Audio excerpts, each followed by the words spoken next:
गणानां त्वा गणपतिगुं हवामहे कविं कवीनामुपमश्रवस्तमं ज्येष्ठराजं ब्रह्मणस्पत आनशृण्वन्नोतिभिः सीदसादनं श्रीमहागणाधिपतये नमः।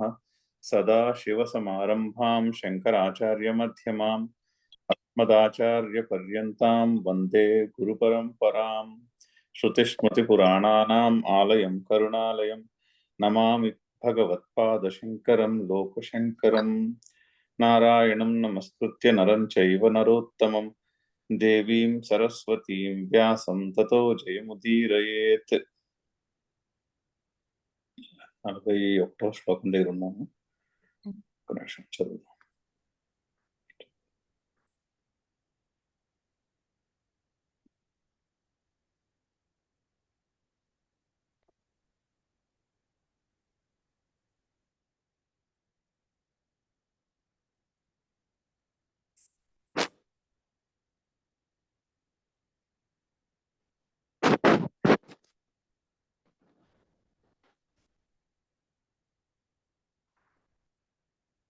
శ్లోకం. వ్యవసాయాత్మిక బుద్ధిః ఏకేహ కురు నందన బహుశాఖా హ్యనంతాశ్చ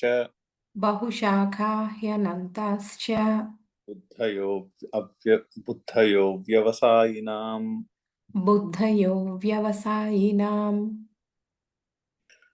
సో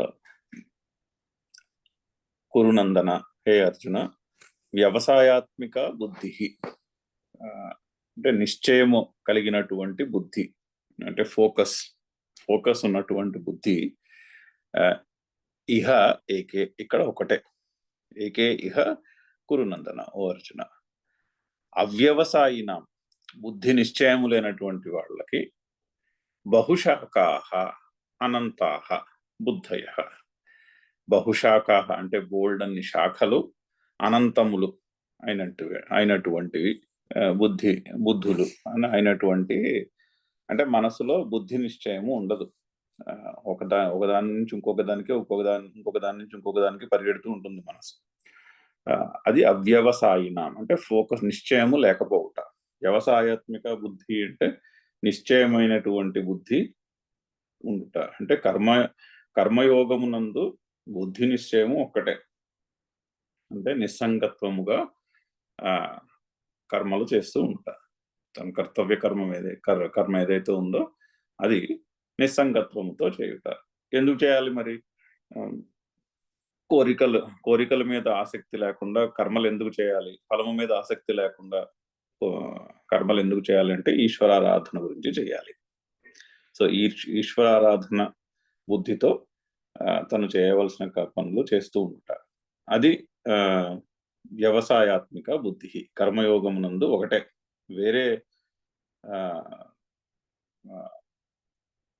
వేరొక థాట్ ప్రాసెస్ ఉండదు కర్మలు చేయుట. అలా లేని వాళ్ళకి అనేకమైనటువంటి ఆ వ్యవసాయాత్మిక బుద్ధి లేనప్పుడు అనేకమైనటువంటి కోరికలను బట్టి అనేకమైనటువంటి కర్మలు, అవి అనంతములు. దానికి కామ్యకర్మలకి ఒక ఇదొక్కటే అంటూ ఏం ఉండదు. ఫలానా ఫలితము కావాలి అంటే ఫలానా కర్మ చేయాలి. లౌకికముగానే కాదు, లౌకికంగా సరే ఎలాగా ఉంటాయి, జీవితంలో సాధించవలసినటువంటి అనుభవించవలసినటువంటి భోగముల యొక్క కోరికలను బట్టి లౌకికమైన కర్మలు ఉంటూనే ఉంటాయి. ఇప్పుడు ఉద్యోగం చేయాలి, జీతం సంపాదించాలి, ఏదో ఇల్లు కట్టుకోవాలి, కారు కొనుక్కోవాలి, ఇలాంటివన్నీ లౌకికమైనటివి ఉంటూనే ఉంటాయి. కానీ పరలోకమునకు సంబంధించినటువంటి కోరికలు కూడా, స్వర్గము పొందాలి వగేరా వగేరా కోరికలకు కూడా చేయవలసిన కర్మలు అనేకములు, బోల్డ్ కర్మలు. ఈ కర్మ చేస్తే పుణ్యము, ఆ తీర్థయాత్ర చేస్తే పుణ్యము, మరొకటి చేస్తే పుణ్యము, మరొకటి చేస్తే పుణ్యము, ఇంకా దానికి ఎండ్లెస్. అది మన ఎక్స్పీరియన్స్ లో ఉండే ఉంటుంది. మనందరము కూడా ఎప్పుడో అప్పుడు తీర్థయాత్రకు వెళ్ళే ఉంటాం. Or for example southern travels వాళ్ళ తీర్థయాత్రలకి వెళ్ళిన వాళ్ళు మనకి తెలిసే ఉంటారు. రోజంతా గుళ్ళకి తీసుకెళ్తారు. ఒక్క రోజులో ఎన్నో గుళ్ళకి తీసుకెళ్తారు. వారం రోజులు టూర్కి వెళ్తే కనీసం 20-30 గుళ్ళైనా చూసొస్తారు.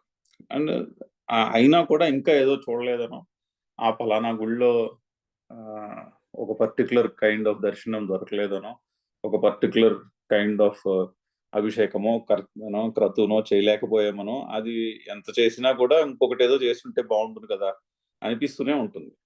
ఈ అనుభవం మనందరికీ ఉన్నదే. అది అక్కడ బహుశాఖాహ అనంతాహ అంటే ఎన్నో ఎన్నో రకములైనటువంటి ఉపాయములు, అందులో మళ్ళీ ఒక్కొక్క ఉపాయంలో భేదములు. ఏదో ఒక పర్టికులర్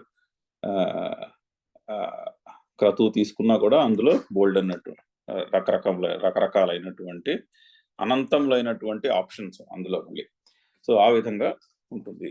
అవ్యవసాయిన బహుశాఖాహ అనంతాహ. సో దీనికి శంకర్ల యొక్క భాష్యం చదువుతున్నాను నేను. స్క్రీన్ షేర్ లేదా? ఓకే, స్క్రీన్ షేర్ లేదు.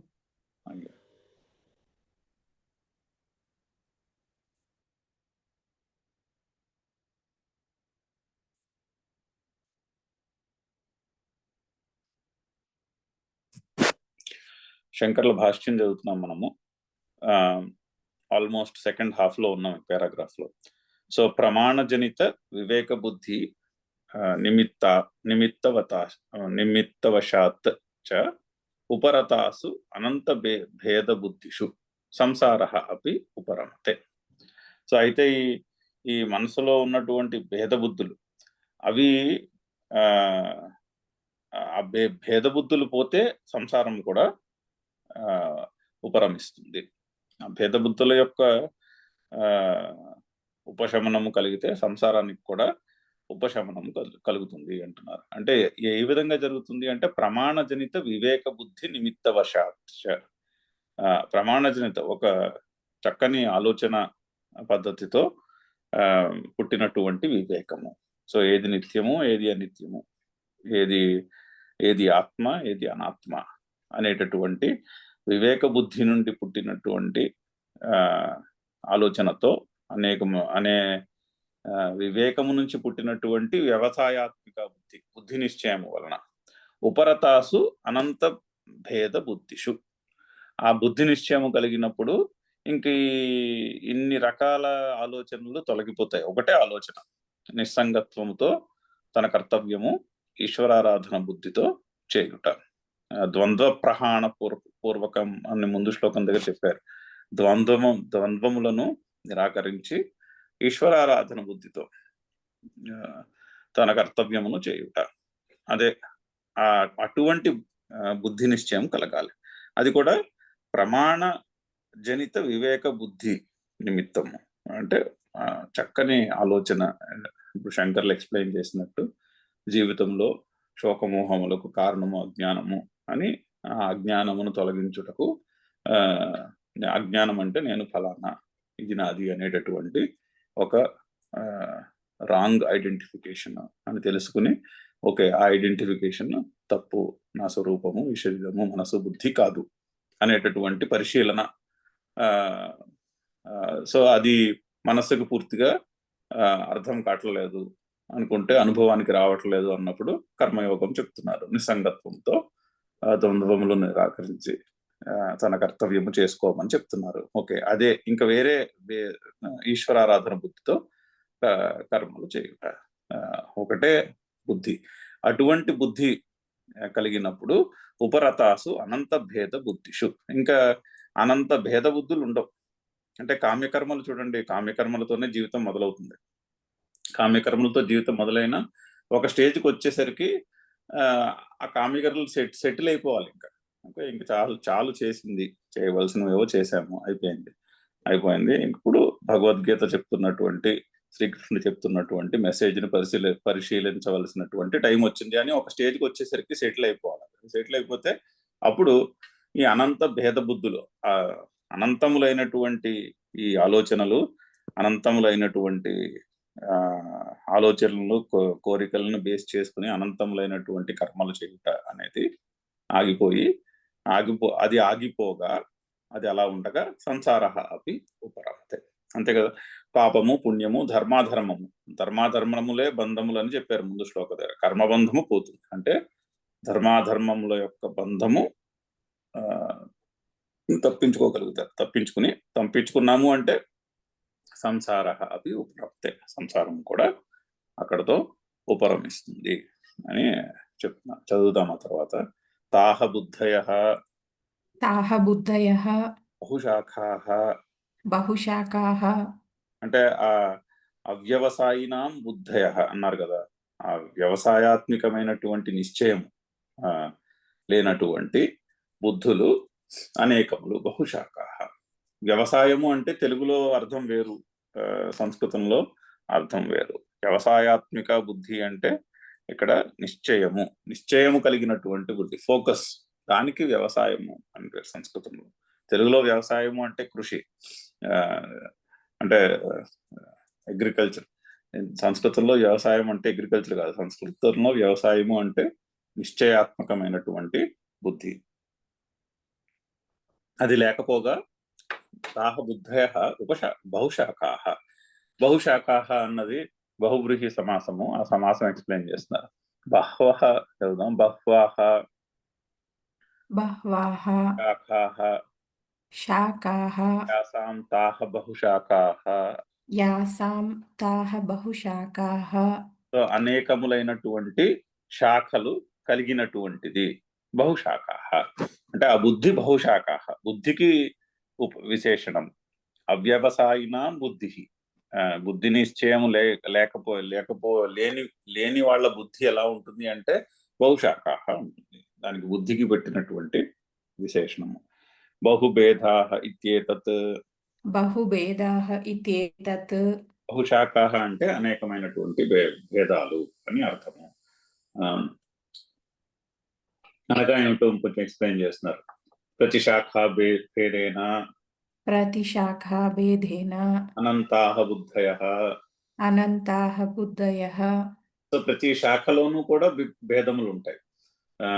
బోల్డ్ అన్నటువంటి పద్ధతులు, ప్రతి పద్ధతిలోనూ మళ్ళీ బోల్డ్ అన్నటువంటి చాయిస్. ఇప్పుడు రుద్రాభిషేకం చేయాలనుకోండి, ఏకవార రుద్రాభిషేకము, ఏకాదశి రుద్రాభిషేకము, బోల్డ్ శాఖలు ఉన్నాయి. ఆ రుద్రాభిషేకంలోనే బోల్డ్ ఆప్షన్స్ ఉంటాయి. ఆ విధంగా అనంతాః బుద్ధయః. ఎవరికి అని అడుగుతున్నారు. కేశాం ఎవరికి, క్వశ్చన్. ఆన్సర్ అవ్యవసాయినాం అంటే వ్యవసాయాత్మిక బుద్ధి లేనటువంటి వారికి. వాళ్ళెవరు అంటే మళ్ళీ ఇంకొంచెం ఎక్స్ప్లెనేషన్. ప్రమాణజనిత వివేక బుద్ధిరహితానాం ఇత్యర్థః.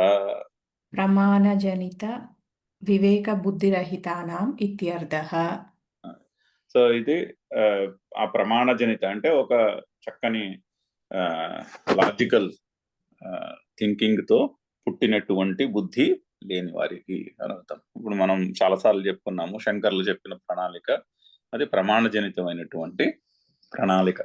చక్కగా ఒక మంచి లాజికల్ సీక్వెన్స్ లో, అంటే లాజికల్ గా అసలు రూట్ కాజ్ ఏంటి, శోకమునకు మోహమునకు ఉన్నటువంటి మూల కారణం ఏంటి, ఆ మూల కారణముని తొలగించుటకు ఉపాయం ఏంటి, ఆ విధంగా చెప్తారు.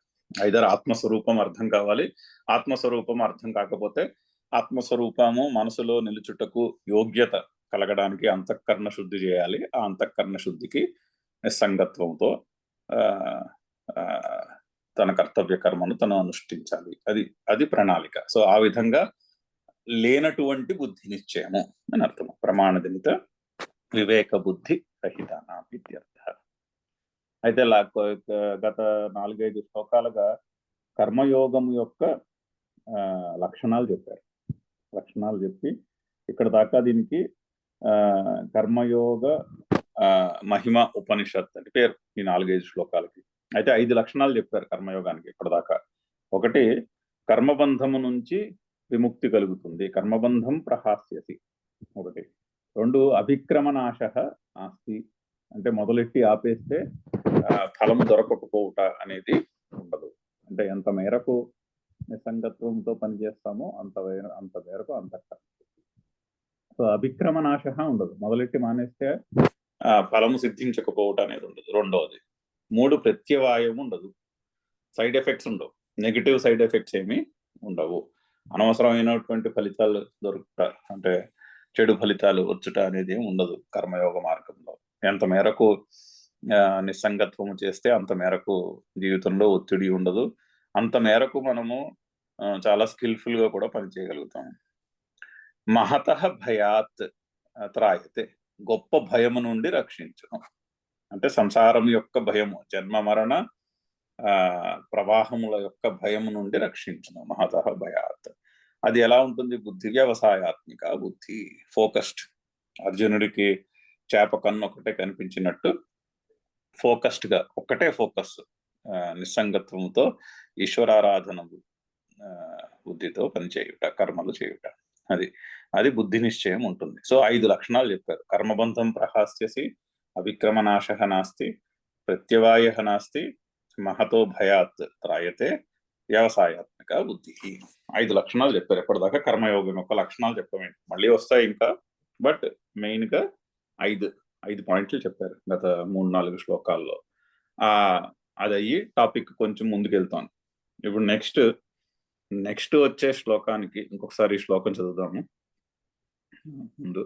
వ్యవసాయాత్మిక బుద్ధి, వ్యవసాయాత్మిక బుద్ధి, ఏకేహ కురునందన, ఏకేహ కురునందన, బహుశాఖా హ్యనంతాశ్చ, బహుశాఖా హ్యనంతాశ్చ, బుద్ధయో వ్యవసాయినాం. బుద్ధయో వ్యవసాయినాం. అయితే ఇక్కడి నుంచి వచ్చే కొన్ని శ్లోకాలకి కామనింద ఉపనిషత్ అని పేరు, కామనిందోపనిషత్. సో ఇక్కడ కామాన్ని నిందిస్తున్నారు, కోరికల్ని నిందిస్తున్నారు ఇక్కడి నుంచి కొన్ని శ్లోకాలు. అంటే కాముడిని దహనం చేసి రాముడిని పట్టుకోవాలి, అది ఉద్దేశం. మనసులో ఉన్న కోరికలను దహనం చేయాలి, కామదహనము అంటారు. దసరా టైంలో చేస్తారు కామదహనం. సో కాముడిని దహించేసేయాలి, కోరికలను వదిలేసేయాలి. ఎందుకు ఎలా వదిలేయగలము అంటే కామములో ఉన్నటువంటి దోషాన్ని గుర్తించాలి ముందు. అందుకని కామం యొక్క నింద చేయబడుతున్నది, కోరికను నిందిస్తున్నారు. దీనికి నహి నిందాన్యాయము అంటారు సంస్కృతంలో లాజికల్ ఆర్గ్యుమెంటేషన్స్ కి కేటగిరీస్ ఉన్నాయి న్యాయశాస్త్రంలో. కొన్ని స్టాండర్డ్ కేటగిరీస్ ఉన్నాయి. అందులో ఒకటి నహి నిందాన్యాయము, ఇంకొకటి సప్తవడ న్యాయము అని ఉంటుంది. ఫర్ ఎగ్జాంపుల్, అంటే ఒకటికి ఆకలిస్తుంది, వాటికి గారెలు తినడం మొదలెట్టాడు. ఒక గారి తిన్నాడు, ఆకలి తీరలేదు. 2 తిన్నాడు, ఆకలి తీరలేదు. అలా ఫైనల్ గా 7 గారెలు తిన్నాక ఆకలి తీరు. అయితే ఇప్పుడు ఆకలి దేని వల్ల తీరిందంటారు? 7వ గారి వల్ల సడన్ గా ఆకలి తీరిందంటారా, లేకపోతే 7 గారెలు తినడం వల్ల ఫైనల్లీ 7వ గారికి వచ్చేసరికి ఆకలి తీరిందంటారా? దానికి సప్తవడ న్యాయము అని పేరు. అటువంటి ఆర్గ్యుమెంట్ చెప్తున్నప్పుడు ఇక్కడ చెప్తున్నటువంటి స్టైల్కి నహి నిందాన్యాయము అని పేరు. అంటే గుర్తుపెట్టుకోవాల్సింది ఏంటంటే, అక్కడ నింద చేస్తుంటే, ఇప్పుడు రియల్ డెమోక్రసీలో అపోజిషన్ పార్టీ, ఇప్పుడు ఈ రోజు ఉన్నట్టు వంటి అపోజిషన్ పార్టీలు కాదు, ఒక స్ట్రాంగ్ డెమోక్రసీలో అపోజిషన్ పార్టీ వాళ్ళు పవర్లో ఉన్న పార్టీని క్రిటిసైజ్ చేశారనుకోండి, అక్కడ అభిప్రాయము పవర్లో ఉన్న పార్టీని కిందకి దించేయడం కాదు. అక్కడ అభిప్రాయము మంచి విషయాన్ని ముందుకు తీసుకురావాలి, పైకి తీసుకురావాలి. డిస్కషన్ లో మంచి విషయము ప్రామినెంట్ గా అయ్యేటట్టు చేయాలి. అందుకని క్రిటిసైజ్ చేస్తారు. That is suppose to be the objective of criticism. ఎవరినైనా క్రిటిసైజ్ చేస్తుంటే కన్స్ట్రక్టివ్ గా ఉండాలి క్రిటిసిజం అంటాం. అంటే ఏంటి? క్రిటిసైజ్ చేస్తున్న వ్యక్తినో, ఆ క్రిటిసైజ్ చేస్తున్నటువంటి ఐటెంను కిందకి దించి లాగేయడం కాదు అభిప్రాయం, కాకపోతే మంచిని పైకి తీసుకురావాలి. అది నహి నిందా న్యాయము. దానికి సంస్కృతంలో నహి నింద నింద్యం నిందితుం ప్రవర్తతే. అంటే అక్కడ నింద నిందించిన దానిని కిందకి తొక్కేయుటకు చెప్పుటలేదు, కింటు విధేయం స్తోతుం, అంటే చేయవలసిన పనిని స్తుతించుటకై, అంటే చేయవలసిన పని యొక్క ప్రామినెన్స్ పెంచుటకై చేయకూడని దాన్ని నిందిస్తున్నారు. సో ఇక్కడ కామ్యకర్మలను నిందిస్తారు. అంటే కామ్యకర్మలను నిందిస్తుంటే కామ్యకర్మలు చేస్తున్న వాళ్ళని తక్కువగా చూడడం అని కాదు అభిప్రాయం. నిష్కామ కర్మలో ఉండేటటువంటి నిస్సంగత్వంతో కర్మలు చేయుట వలన ఉండే ఫలితాన్ని స్తుతించుటకు చేస్తున్నటువంటి నింద. కామ్యకర్మలు చేసుకునే కాంటెక్స్ట్ లో కామ్యకర్మలు చేస్తారు అందరూ. సో కామ్యకర్మలు చేస్తున్న వారిని తక్కువగా చూచుటకు చెప్తున్నటువంటి శ్లోకములు కాదు. కర్మయోగము యొక్క ప్రామినెన్స్, కర్మయోగంలో ఉండే ప్రామినెన్స్ ని బయటికి తీసుకురావాలి. అది అర్థం కావాలి. అది అర్థం కావాలనే ఉద్దేశంతో కామమును నిందిస్తున్నారు. అంటే అది పర్పస్ ఆఫ్ క్రిటిసిజం. అది గుర్తుపెట్టుకోవాలి. ఎందుకంటే కామ్య కర్మలని కొంచెం గట్టిగానే ఇక్కడ నిందించబడతాయి. కామ నిందోపనిషత్ అని పేరు ఇక్కడ నుంచి. ఆ బ్యాక్గ్రౌండ్ తో నెక్స్ట్ కొన్ని శ్లోకాలు కోరికలను నిందించుట అనేటటువంటి డిస్కషన్ నడుస్తుంది ఇక్కడ. ఒక 3-4 శ్లోకాలు చదువుదాం. శ్లోకము: యామిమాం పుష్పితాం వాచం ప్రవదంత్యవిపశ్చితః వేదవాదరతాః పార్థ నాన్యదస్తీతి వాదినః. సో ఆ నింద చేస్తున్నారు. అయితే నింద, ఫర్ ఎగ్జాంపుల్, నింద అంటే సంస్కృతంలో నింద అన్న శాపము అన్న, శాపం అన్నా కూడా తిట్టారని అర్థం. ఇప్పుడు వాల్మీకి మహర్షి రామాయణం మొదట్లో బోయేవాడిని శపిస్తాడు. శాపం ఉన్నట్టు ఉంటుంది ఒక శ్లోకం. బోయేవాడు క్రౌంచ పక్షుల జంటలో ఒక పక్షిని చంపేశాడని చెప్పి ఆ బోయేవాడిని నిందిస్తాడు. మా నిషాద అనే శ్లోకం వస్తుంది అక్కడ. అయితే అక్కడ శాపము అంటే నువ్వు ఎందుకు పనికిరావు, నువ్వు జీవితంలో పైకి రావు అని తిట్టాడని అర్థం అక్కడ ఆ కాంటెక్స్ట్ లో. అంతేనే కానీ శాపము అంటే అదేదో బండరాయి కింద మారిపోయి అలా కాదు. గౌతముని నింద ఉంటుంది అహల్య, గౌతముని శాపం ఉంటుంది అహల్య. అంటే ప్రాయశ్చిత్తం చేసుకోవాలి అన్నది అక్కడ ఇంపార్టెంట్ అన్నమాట. అంటే ఫార్మ్ మారిపోయి రాయి కింద అయిపోయింది ఆవిడ అనేది అది సింబాలిక్ లాంగ్వేజ్ లో చెప్తున్నటువంటి మెసేజ్ ఉంది అక్కడ, సింబాలిజం ఉంది. కాకపోతే అక్కడ ఏంటంటే ఆ శాపానికి ఆ నిందకి అక్కడ తాత్పర్యం ఏంటంటే ప్రాయశ్చిత్తము చేసుకోవాలి. ప్రాయశ్చిత్తం ఈజ్ ఎసెన్షియల్. నువ్వు ప్రాయశ్చిత్తం చేయకున్నాడు అన్నటువంటి ఉద్దేశంతో చెప్పినటువంటి మాట. అలా అర్థం చేసుకోవాలి వాటి. ఇక్కడ కూడా అంతే. ఇక్కడ కూడా ఆ కామమును నిందించుట లో తాత్పర్యం ఏమిటంటే నిస్సంగత్వము, అంటే నిష్కామ కర్మ అనేదాన్ని యొక్క ప్రామినెన్స్ మన మనసులో పెరగాలి. అందుకని కామము యొక్క నింద నడుస్తోంది ఇక్కడ. అవతారికి చదువుతాము. ఏషాం వ్యవసాయాత్మిక బుద్ధిః నాస్తి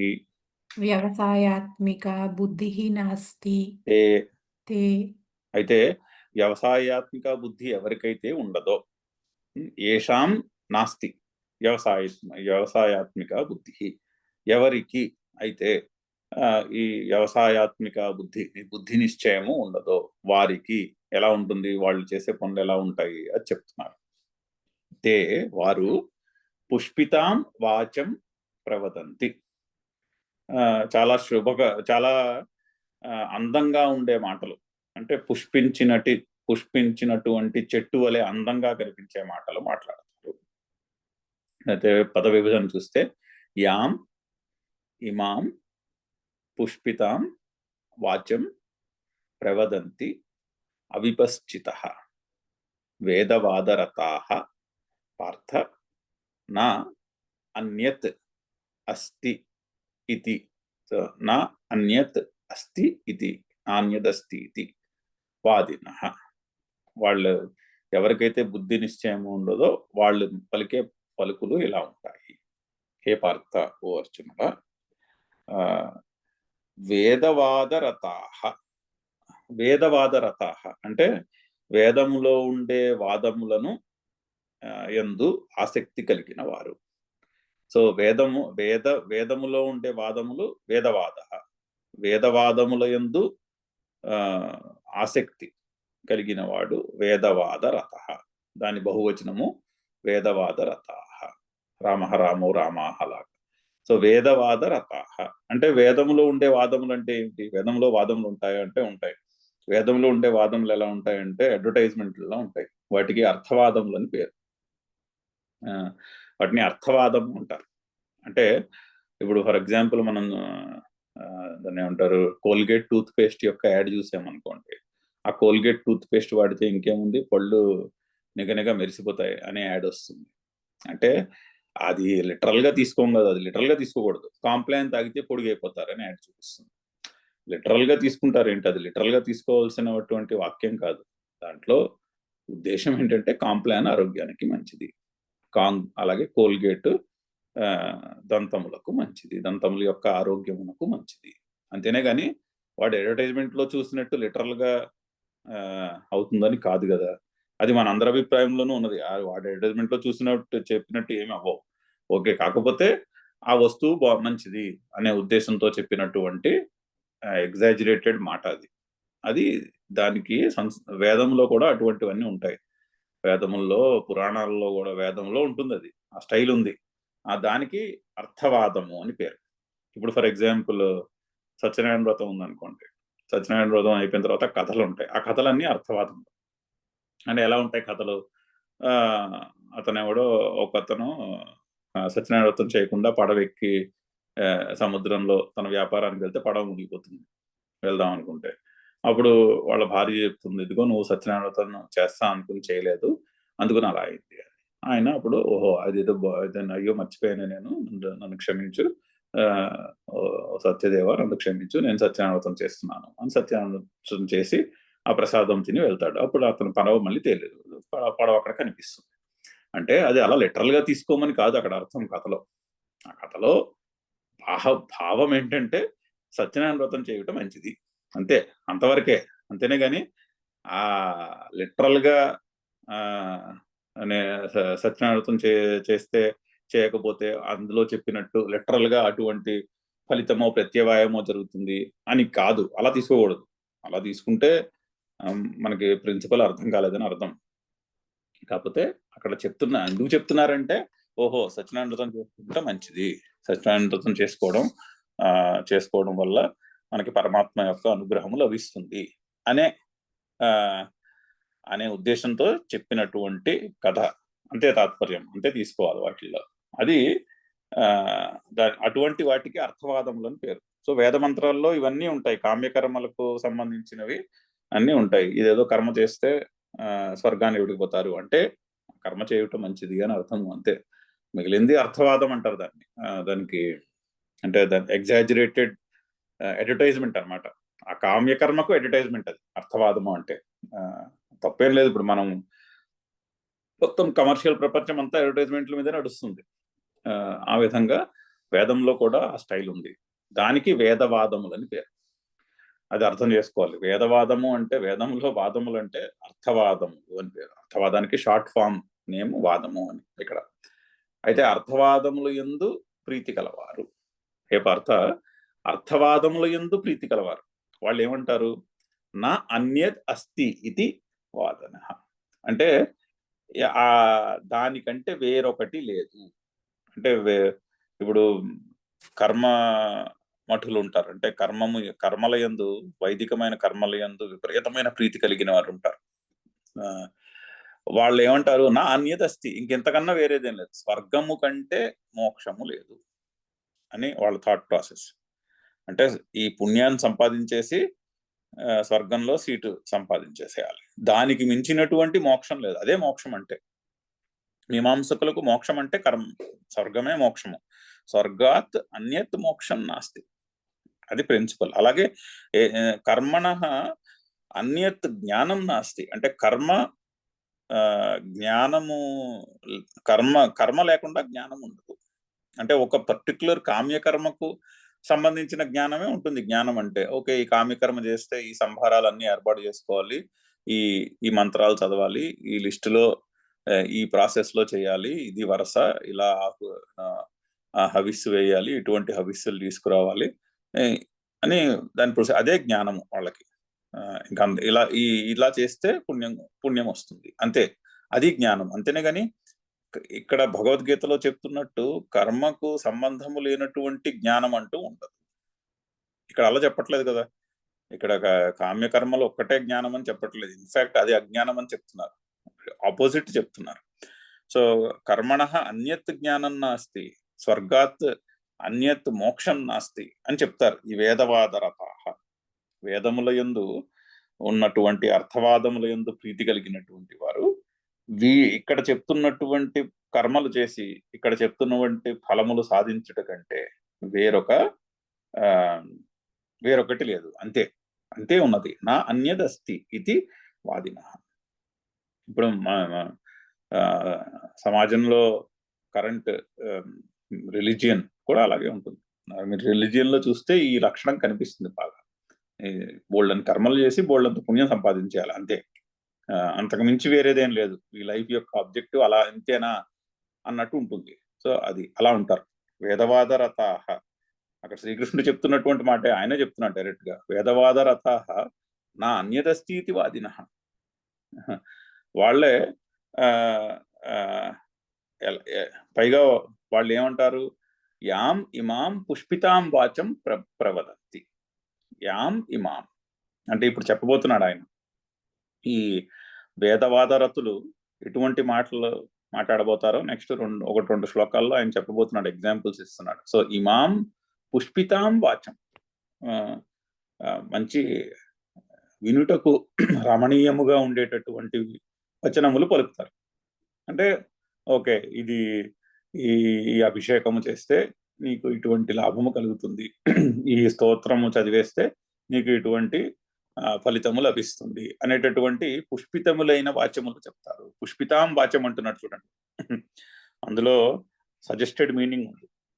అంటే కొన్ని చెట్లు ఉంటాయి, కొన్ని చెట్లు ఎంతో అందంగా ఫుల్లీ బ్లాసమ్ అయి ఉంటాయి, పుష్పం బోల్డ్ అన్ని పువ్వులు ఉంటాయి ఆ చెట్టుకి. కానీ ఆ చెట్టుకి ఫలం ఉండదు, పండు ఉండదు. ఇప్పుడు మామిడి చెట్టు ఉందనుకోండి, మామిడి చెట్టుకి పూత పూస్తుంది, కానీ మామిడి చెట్టు పూత అంత ప్రామినెంట్ గా కనిపించదు. దగ్గరికి వెళ్తే కనిపిస్తుంది, దూరం నుంచి అంత ప్రామినెంట్ గా కనిపించదు. చెట్టుని పూర్తిగా చెట్టు అంతా పువ్వులతోనే ఉండేటట్టు కనిపించదు. సో బోల్డ్ అన్ని, కానీ ఎన్ని పళ్ళు ఇస్తుంది చూడండి, బోల్డ్ అన్ని పళ్ళు ఇస్తుంది. దానికి అలా కాకుండా ఇంకో కేటగిరీ చెట్లు ఉంటాయి, వాటికి అన్ని పువ్వులు ఉంటాయి, దూరం నుంచి చూస్తే పువ్వులు కనిపిస్తాయి, కానీ అందులో ఫలం ఏమీ ఉండదు. మంచి మంచి స్వారస్యము ఉన్నది అక్కడ. ధ్వని అంటారు దీన్ని సంస్కృతంలో, ఆర్ వ్యంగ్యము అంటాం, వ్యంగ్యార్థము అంటారు, సజెస్టెడ్ మీనింగ్. అందులో సజెస్టెడ్ పుష్పితాం వాచ్యం అంటే ఓన్లీ వినుటకు ఎంతో ఆహా అవునా అనిపించేటట్టు ఉంటాయి. మన అడ్వర్టైజ్మెంట్ లాగా అనమాట. అడ్వర్టైజ్మెంట్లు చూడడానికి చాలా బాగుంటాయి. ఆ ప్రోడక్ట్ ఏమి అంత లిటరల్ గా అడ్వర్టైజ్మెంట్ లో ఉన్నట్టు 99.99% ఆఫ్ ద టైం అలా ఉండదు. 99.99 100% ఆఫ్ ద టైం అడ్వర్టైజ్మెంట్ లో చెప్పినట్టు ఉండదు అసలు ప్రోడక్ట్ అలాగా. కాకపోతే అడ్వర్టైజ్మెంట్ మాత్రం పుష్పితాం వాచం అలా ఉంటుంది, అంటే మంచి పుష్పితమైన వాక్కులా ఉంటుంది, అంటే వినుటకు చూడడానికి ఎంతో రమణీయమైన వచనముల్లో ఉంటాయి. సో ఈ వేదవాదరతులు అటువంటి వాక్కులు పలుకుతారు. యాం ఇమాం పుష్పితాం వాచం ప్రవదంతి. పుష్పితమైన వాక్కులు, అందమైన వాక్కులు పలుకుతూ ఉంటారు. ఎవరు వాళ్ళు, ఎందుకు వాళ్ళు అలా చేస్తారంటే వారు అవిపశ్చిత, వాళ్ళు అవిపశ్చిత్ వాళ్ళు అంటున్నాడు. అవిపశ్చిత అంటే బహువచన పదం. మరుతౌ మరుత అలాగా. అవిపశ్చిత్ శబ్దం అంటే విపశ్చిత్ అంటే వి పష్ చిత్ మూడు ఉన్నాయి. అంటే వి అంటే తేడా, వివేకం, పష్ చూచుట, చిత్ చూస్తున్నటువంటి బుద్ధి అంటే బుద్ధి వివేకము అని అర్థము. సో విపశ్చిత్ అంటే బుద్ధి వివేకము, మంచి వివేక బుద్ధి కలిగినటువంటి వారు అని అర్థం. సో ఈ వేదవాదరతులను ఏమంటున్నాడు ఆయన, అవిపశ్చిత అంటున్నాడు. అంటే వివేకము లేనటువంటి వారు, అంటే ఏది నిత్యము ఏది అనిత్యము, ఏది నా ఆత్మస్వరూపం ఏది నా ఆత్మస్వరూపము కాదు, ఆత్మానాత్మ వివేకము, నిత్యానిత్య వివేకము అది లేనటువంటి వారు, వాళ్ళు అవిపశ్చిత. సో హే పార్థ, ఓ అర్జునుడా, వేదవాదరత అంటే వేదములలో అర్థవాదముల యందు ప్రీతి కలిగిన వారు నా అన్యదిస్థితి వాదిన, అందు వేదములో చెప్పిన అర్థవాదముల కంటే వేరొకటి లేదు. అంటే ఆ కర్మలు చేయుట, ఆ ఫలములను ఆ అనుభవించుట అనే ఇంతకంటే వేరొకటి లేదు. స్వర్గాత్ అన్యత్ మోక్షం నాస్తి అనే యాటిట్యూడ్ లో ఉంటారు. ఆర్ కర్మణ అన్యత్ జ్ఞానం నాస్తి, కర్మకు సంబంధించిన జ్ఞానమే కానీ అంతకు మించి ఇంకా ఆత్మజ్ఞానం అంటూ ఏమి లేదు అనే యాటిట్యూడ్ తో ఉంటారు. వాళ్ళు ఉండి ఏం చేస్తారు, ఇమాం పుష్పితాం వాచం ప్రవదంతి. ఇప్పుడు నేను కొన్ని ఎగ్జాంపుల్స్ ఇస్తాను. అటువంటి యూనో వినుటకు రమణీయమైనటువంటి వాక్కులు పలుకుతూ ఉంటారు. వారు అవిపశ్చిత, వాళ్ళు వివేకము లేనివారు. అంటే వ్యవసాయాత్మిక బుద్ధి అనేటటువంటి బుద్ధి నిశ్చయము లేనటువంటి వారు, ఒకటే థాట్ ప్రాసెస్ నిస్సంగత్వంతో ఈశ్వరారాధన బుద్ధితో తన కర్తవ్యాలు చేయుట అనేటటువంటి వివేకము వివేక నిశ్చయము లేనటువంటి వారు. సో అది అదే ఇప్పుడు మనము అవతారికతో చదివితే అది కరెక్ట్ గా సెట్ అవుతుంది. ముందు వ్యవసాయాత్మిక బుద్ధి ఏకేహ కురునందన బహుశాఖాహ్యనంతాశ్చ బుద్ధయో అవ్యవసాయిన. ఆ వ్యవసాయాత్మిక బుద్ధి లేనటువంటి వారి బుద్ధులు బహుశాఖాహ. అయితే మరి వాళ్ళు ఏం చేస్తారు అంటే వాళ్ళు పుష్పితాం వాచం ప్రవదంతి. ఎందుకు అంటే వేదవాద రతాహ, వాళ్ళకి వేదంలో ఉన్న అర్థవాదంలో యందు ప్రీతి. నా అన్యతి స్థితి వాదిన, ఇంకే అందులో ఆ కర్మలు ఆ స్వర్గము కంటే వేరొకటి లేదు అనేటటువంటి ఆలోచన కలిగి వారు అవిపశ్చిత, వాళ్ళు వివేకము లేనటువంటి వారు. అది చదువుదాం, భాష్యం చదువుదాము. యామిమాం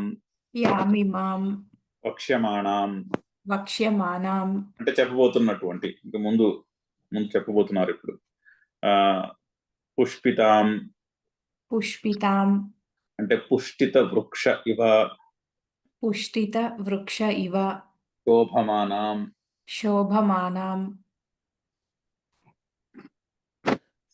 అంటే శ్రూయమాణ రమణీయాం. పుష్పితాం వాచం అంటే శ్రూయమాణ రమణీయాం, వినుటకు అందముగా ఉండే రమణీయముగా ఉండే వాక్కులు. వాచం వాక్యలక్షణాం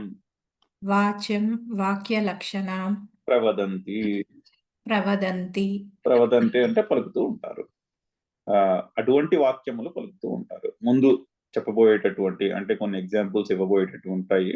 అటువంటి పుష్టిత వృక్ష ఇవ శోభమానం అంటే బాగా పుష్పించినటువంటి చెట్టు వలె అందముగా రమణీయంగా ఎలా కనిపిస్తుందో అటువంటి శ్రూయమాణ రమణీయ, అటువంటి వినడానికి ఎంతో రమణీయముగా ఉండే వాక్కులు, వాక్య లక్షణములు కలిగినటువంటి వాక్యములను పలుకుతూ ఉంటారు. ఎవరు వాళ్ళు? కే అవిపశ్చితః అల్పమేధసః అవివేకినః ఇత్యర్థః. అంటే ఎవరు వారు అంటే వాళ్ళు అవిపశ్చితులు. అవిపశ్చితులు అంటే అల్పమేధస్సు కలవారు. తిడుతున్నాడు అల్పమేధస్సులని. వేదవాద రత, అర్థవాదముల యందు విపరీతమైన ప్రీతి కలిగిన వారు వాళ్ళు అల్పమేధస్సులు అని అంటున్నాడు. సంస్కృతంలో అల్పమేధసః అంటే ఏదో గొప్పగా చెప్తున్నారేమో అనిపిస్తుంది, కానీ తిడుతున్నాడు. అల్పమేధస్సులు కలవారని తిడుతున్నారు. అంటే ఆ కామ్య కర్మలను నిందించుట యందు తాత్పర్యం. ఎవరు వాళ్ళు? వేదవాదరతాః బహ్వర్థ వాద ఫల సాధన ప్రకాశకేషు వేదవాక్యేషు రతాః.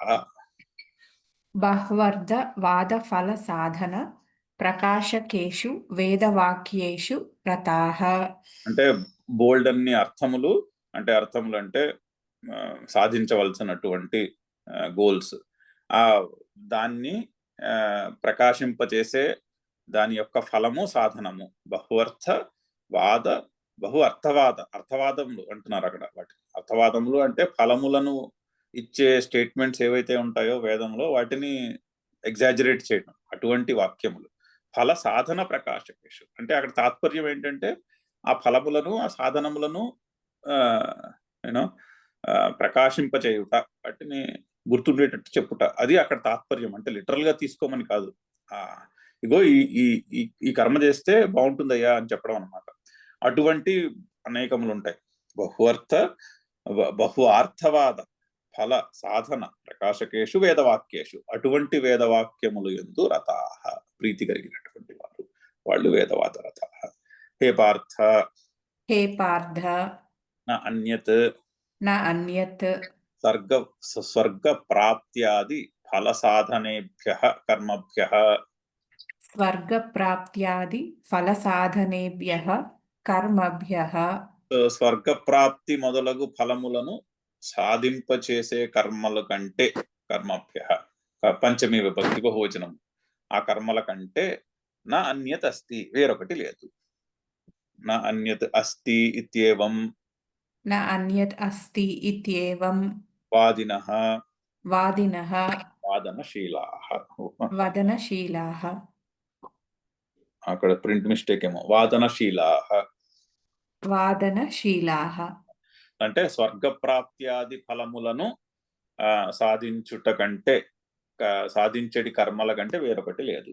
అంటే పూర్వమీమాంసకుల యొక్క దృష్టి, కర్మవాదుల యొక్క దృష్టి అంతే ఉంటుంది. ఈ కర్మలు చేయుట కంటే, ఈ కర్మలు చేసి ఆ కర్మల యొక్క పుణ్యమును సాధించుట కంటే ఈ జీవితానికి వేరొక గోల్ లేదు అనేటటువంటి వాదనతో ఉన్నారా వీళ్ళు అనిపిస్తుంది. అటువంటి యాటిట్యూడ్ కలిగినటువంటి వారు. చదువుదాం శ్లోకం ఒకసారి. యామిమాం పుష్పితాం వాచం యామిమాం పుష్పితాం వాచం ప్రవదంత్య విపశ్చితః ప్రవదంత్య విపశ్చితః వేదవాదరతాః పార్థ వేదవాదరతాః పార్థ నాన్యదస్तीति వాదినః. నాన్యదస్तीति వాదినః. ఓం పూర్ణమదః పూర్ణమిదం పూర్ణాత్ పూర్ణముదచ్యతే పూర్ణస్య పూర్ణమాదాయ పూర్ణమేవావశిష్యతే. ఓం శాంతి శాంతి శాంతి. హరి ఓం.